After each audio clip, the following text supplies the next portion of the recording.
নমস্কার, আপনাদের সকলকে স্বাগত জানাই আমার এই চ্যানেল ট্রুথস অ্যান্ড ট্রেন্ডসে। আজকে আমি যেটি প্রধানত বলতে চাই সেটি হচ্ছে ভারতের বিরুদ্ধে চলা কিছু ভূ রাজনৈতিক চক্রান্তকে নিয়ে। আপনারা হয়তো লক্ষ্য করেছেন যে বেশ কিছুদিন যাবৎ অনেকগুলো সোশ্যাল মিডিয়া প্ল্যাটফর্ম থেকে ভারতকে নিয়ে বিভিন্ন রকম নেগেটিভ তথ্য ছড়ানো হচ্ছে। কখনো সেটি আসছে নরওয়ে থেকে, কখনো সেটি আসছে আমেরিকা থেকে, কখনো সেটি আসছে ব্রিটেন থেকে। এবং এই ঘটনাগুলো ত্বরান্বিত হয়েছে যখন আ ভারতের পূর্ব প্রান্তে যে রাজ্যগুলি আছে সেখানে ইলেকশনের পর বিজেপি সংখ্যাগরিষ্ঠভাবে সরকার গঠন করেছে। তবে এই চক্রান্তটি কিন্তু নতুন নয়।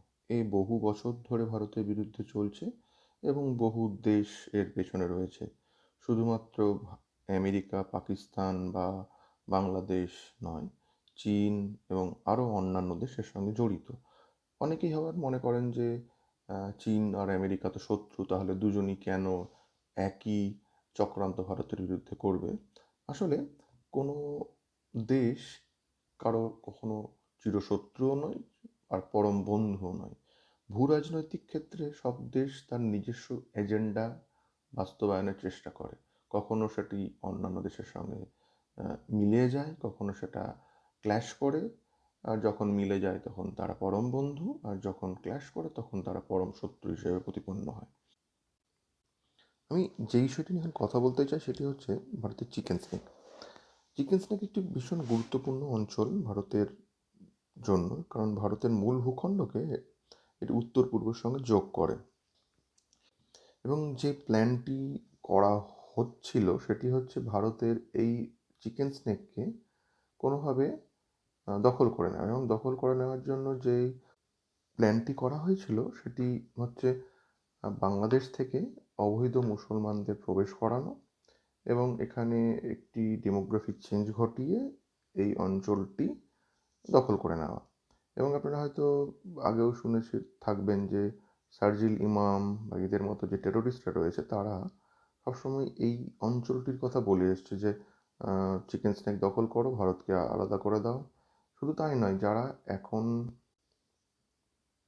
এখন বাংলাদেশে একটি নতুন পলিটিক্যাল পার্টি তৈরি করেছে যার নাম ন্যাশনাল সিটিজেন্স পার্টি, তারা বরাবরই বলে এসছে যে সেভেন সিস্টার দখল করে নেব।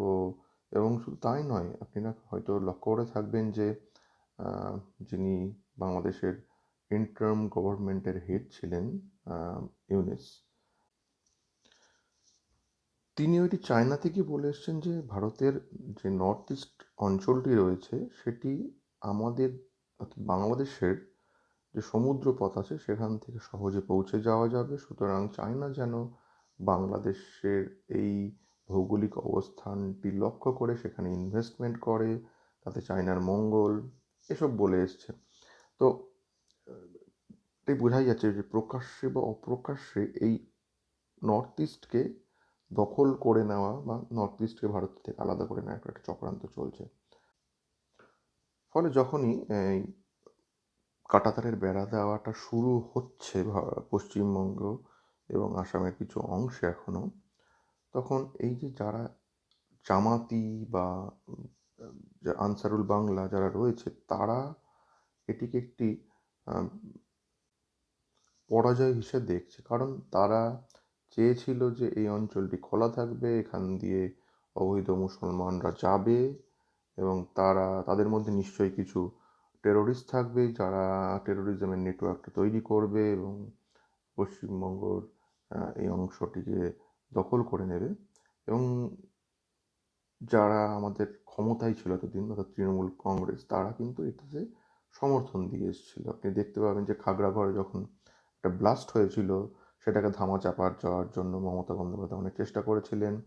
এবং শুধু তাই নয়, এই যে এখনও যে পার্ক সার্কাস অঞ্চল বা স্প্ল্যানেড অঞ্চলে আপনি যদি যান এবং চুপচাপ কথাবার্তা শোনেন, লোকের সঙ্গে কথা বলার চেষ্টা করেন, সেখানে দেখবেন যে ছোট ছোট যে হোটেলগুলো রয়েছে সেখানে আপনি 10, 15, 20 হাজার টাকা দিলে পরেই যে কেউ বাংলাদেশ থেকে এসে তার আধার কার্ড, ভোটার কার্ড সব তৈরি করে নিতে পারে।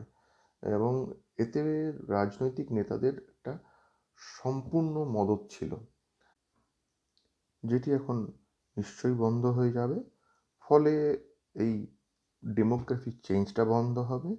এবং শুধু তাই নয়, যারা রয়েছে, যারা অবৈধভাবে রয়েছে বাংলাদেশ থেকে এসে, তাদেরকে পুশব্যাক করা হবে। এবং এতে কিছুটা হলেও পশ্চিমবঙ্গ, ভারতবর্ষ সুরক্ষিত হবে। তবে আহ, এটা কিন্তু একদম ফুল প্রুফ কোনো প্রোটেকশন নয়। এরপরেও ভারতবর্ষ জুড়ে আমাদের সরকারের উচিত এবং ইন্টেলিজেন্স এজেন্সিদের উচিত ভালো রকমের তথ্য তল্লাশি করে যেই ফ্রিঞ্জ এলিমেন্টগুলো রয়েছে, যারা চায় যে এখানে একটি অ্যান্টি ইন্ডিয়া সেন্টিমেন্ট গড়ে তোলে, ভারতকে বিষাক্ত করে তোলা, ভারতের পরিবেশকে বিষাক্ত করে তোলা, ভারতের যারা ছাত্র যুবরা রয়েছে তাদেরকে যাতে ভুল পথে চালিত করা যায়, সেগুলোকে বন্ধ করতে হবে। এবং আমি লাস্টে এটুকু বলবো যে কিছুদিন আগেও মানে বেশ 2-3 দিন ধরে আমি দেখছি যে একটা নতুন গ্রুপ তৈরি হয়েছে, যারা নিজেদের নাম ককরোচ জনতা পার্টি দিয়েছে। তারা চাইছে যে এই রকমভাবে আমাদের ছাত্র যুবদেরকে মানে উত্তেজিত করে দিয়ে তাদেরকে অ্যান্টি ইন্ডিয়া একটি ক্যাম্পেইনে নামানো। তো আমি সবাইকে এটুকু বলবো যে এরকম বহু চক্রান্ত চলছে এবং চলবেও। তবে প্রত্যেককেই বলবো যে তারা যেন কোনো রকম উত্তেজনার বশে কোনো বেআইনি কাজ না করে। তাদের কিছু মনে হলে, তাদের কোনো সন্দেহ হলে তারা যেন পুলিশের সাহায্য নেয়, ল এনফোর্সমেন্ট এজেন্সিকে জানায়। এবং সবসময় তারা যাতে শান্তভাবে জিনিসটাকে মোকাবিলা করে। কারণ উত্তেজিত হয়ে গিয়ে কিছু করে ফেললে সেটার থেকে কিন্তু একটি বড় অগ্নিকাণ্ড তৈরি হয়ে যাবে। এবং সেটিই এখন প্রধানত বিভিন্ন যারা এজেন্সি রয়েছে, যারা ইন্ডিয়ার এগেনস্টে কাজ করে, তারা তারা সেটাই চাইছে যে একটি এখানে গৃহযুদ্ধের মতো পরিস্থিতি তৈরি হোক, যাতে করে ভারতের অর্থনৈতিক অবস্থার অবনতি হবে এবং ভারতকে তারা ডিক্টেট করতে পারবে। এবং ভারতের বিরুদ্ধে তারা আরও বিভিন্ন অন্য চক্রান্ত তৈরি করতে পারবে এবং শেষ পর্যন্ত ভারতকে হয়তো খণ্ড বিখণ্ড করে দিতে পারবে। সুতরাং আমি সবাইকে অনুরোধ করব, প্রত্যেকে কোনো রকম প্ররোচনায় পা দেবেন না।